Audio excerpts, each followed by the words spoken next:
Shalom bien-aimés dans le Seigneur, nous sommes dans la joie de nous retrouver au pied du grand roi pour notre méditation quotidienne et nous sommes le jeudi 2 mai 2024. Nous vous saluons au nom de notre Seigneur et Sauveur Jésus-Christ. Nous allons lire un texte pour notre méditation du jour dans la lettre du prophète, le livre du prophète Amos, Amos chapitre 5 verset 24, dans la version Louis II. Voici ce que déclarent les Écritures. Mais que la droiture soit comme un courant d'eau et la justice comme un torrent qui jamais ne tarit. Soyons droits et justes. Soyons droits et justes, tel est le thème de notre méditation de ce jeudi 2 mai 2024. Bien-aimés dans le Seigneur, la vie du chrétien n'est pas une vie avec une liste de choses à faire ou à ne pas faire. C'est une vie avec des principes basés sur l'amour et la volonté de Dieu.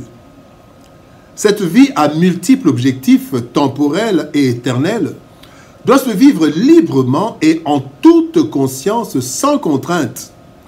Et cela en réponse à l'amour de Dieu et par soumission et obéissance au Dieu Tout-Puissant. Le texte de ce jour nous parle de deux éléments très importants qui soutiennent toute la vie du chrétien qui veut plaire à Dieu et jouer pleinement son rôle dans ce monde qui a tant besoin de salut, attendu à travers les fils de Dieu. Selon Romains chapitre 8 verset 19, il est dit « La création attend avec un ardent désir la révélation des fils de Dieu. » Ces deux éléments de base, bien-aimés, les deux éléments de base de la vie chrétienne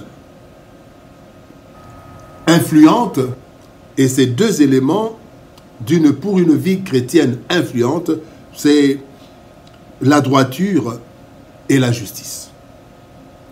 Voyons ce que ce texte nous dit. Dans le premier point, nous voulons parler de la droiture comme une exigence divine. Dans Genèse chapitre 17, verset 1er, la Bible dit « Lorsqu'Abraham fut âgé de 99 ans, l'Éternel apparut à Abraham et lui dit « Je suis le Dieu Tout-Puissant. Marche devant ma face et sois intègre, sois droit, sois intègre. » La droiture, bien-aimé, est comparée à de l'eau, à un courant d'eau. Eh bien, la droiture doit être le propre du chrétien. Une vertu à développer dans nos vies telle que Dieu l'a exigé à Abraham, notre Père, par la foi. Sois intègre, sois droit, marche dans la droiture. La droiture ou l'intégrité exigée des chrétiens, c'est la marque des enfants de Dieu. Selon qu'il est écrit dans Matthieu chapitre 5, verset 48, « Soyez donc parfaits comme votre Père céleste est parfait. » Soyez droit, soyez parfait. C'est une marque, c'est la marque de l'enfant de Dieu. Alors Dieu veut que nous marchions dans la droiture pour plusieurs raisons, dont deux principalement. Nous devons marcher dans la droiture parce que nous pourrons alors expérimenter sa présence. Le psaume 15, verset 1 à 2 nous dit « Qui séjournera dans ta tente? Qui demeurera sur ta sainte montagne? Celui qui marche dans l'intégrité. » Quand nous marchons dans l'intégrité, bien-aimés, nous allons expérimenter sa présence avec toutes les bénédictions qui accompagnent cela. Et la deuxième chose, la deuxième raison principale, c'est que nous serons des modèles et des exemples pour les autres. Le monde doit voir la gloire de Dieu à travers nous. Mais comment dire que nous suivons Dieu, nous sommes à Dieu, mais incapables de marcher dans la droiture? Le deuxième point que nous voulons voir, nous voulons parler de la justice. La justice comme un torrent de vie. Matthieu 5, 6 nous dit « Heureux ceux qui ont faim et soif de la justice, car ils seront rassasiés. » Bien-aimés dans le Seigneur, nous vivons dans un monde méchant où les inégalités et les injustices sont courantes. Cette situation est provoquée par les humains dont le cœur est tortueux les cœurs des hommes, les cœurs des humains sont tortueux. Voilà pourquoi Dieu a appelé et transformé des hommes et des femmes pour transformer à travers eux le reste du monde, ainsi qu'il est écrit dans Actes des Apôtres, chapitre 17, verset 6. Ces gens qui ont bouleversé le monde sont venus ici et Jason les a reçus. Bouleverser le monde. Les chrétiens sont appelés, nous sommes appelés à bouleverser le monde, transformer le monde en bien. La base du bouleversement du monde, c'est la justice. Base du trône de Dieu selon le psaume 89, verset 15, qui dit « La justice et l'équité sont la base de ton trône ».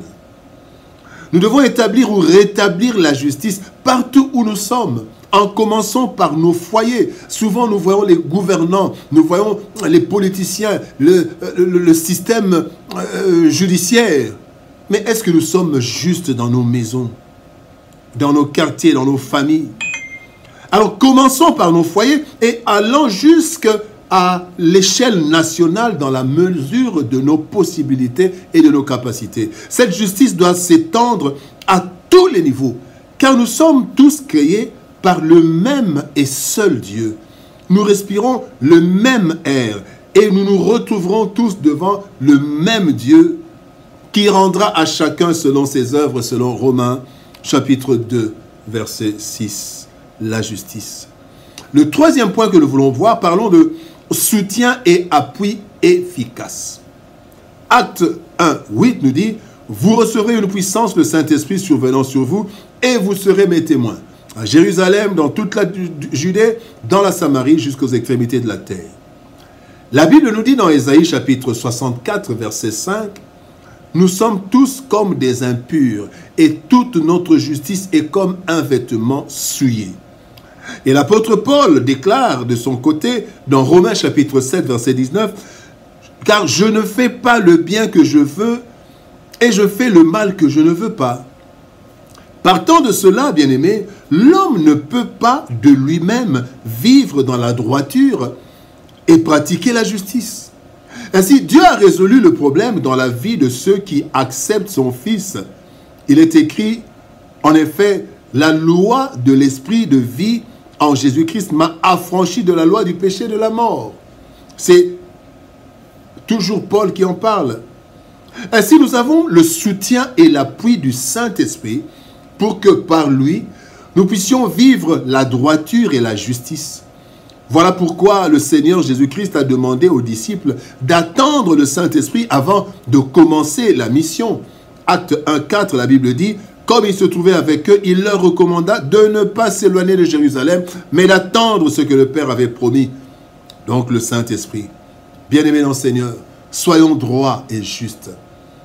Le monde dans lequel nous vivons, bien-aimés, corrompu par le péché, secouru par le Seigneur à travers l'œuvre de Golgotha, attend son salut sans l'avouer nécessairement.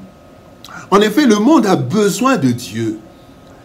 Et ce dernier, donc Dieu, a mandaté les chrétiens pour continuer l'œuvre de Christ. Cette mission ne se fera pas sans les deux éléments fondamentaux de la vie chrétienne, la droiture et la justice. Ces deux éléments constituent des moyens efficaces pour influencer l'humanité. Par la droiture et la justice, nous sauvons et nous apportons le salut à plusieurs, ce qui est la recommandation de Dieu, selon 1 Timothée chapitre 4, verset 16b, qui dit « En agissant ainsi, tu te sauveras toi-même et tu sauveras ceux qui t'écoutent. » Prions. Éternel Père de gloire, Dieu Tout-Puissant, toi dont le trône est établi sur la justice et l'équité. Seigneur, merci parce que tu nous appelles à vivre dans la droiture et la justice. Oui, Seigneur de gloire, donne-nous, Seigneur ô Éternel, la force de marcher dans la droiture par ton esprit. Seuls nous ne pourrons rien faire, mais ton Saint-Esprit qui est en nous, nous donne la capacité, la force de marcher dans la droiture et de pratiquer la justice partout où nous nous retrouvons. Seigneur, ce monde a besoin de droiture. Ce monde a besoin de justice et fais de nous des instruments pour montrer la droiture et la justice, marcher dans la droiture et la justice et ainsi influencer, bouleverser ce monde en bien. Bénis ta parole, Seigneur, et bénis ton peuple. Au nom de Jésus-Christ, nous avons ainsi prié, Père. Amen. Bien-aimés dans le Seigneur, que Dieu nous bénisse. Shalom, au revoir et à demain.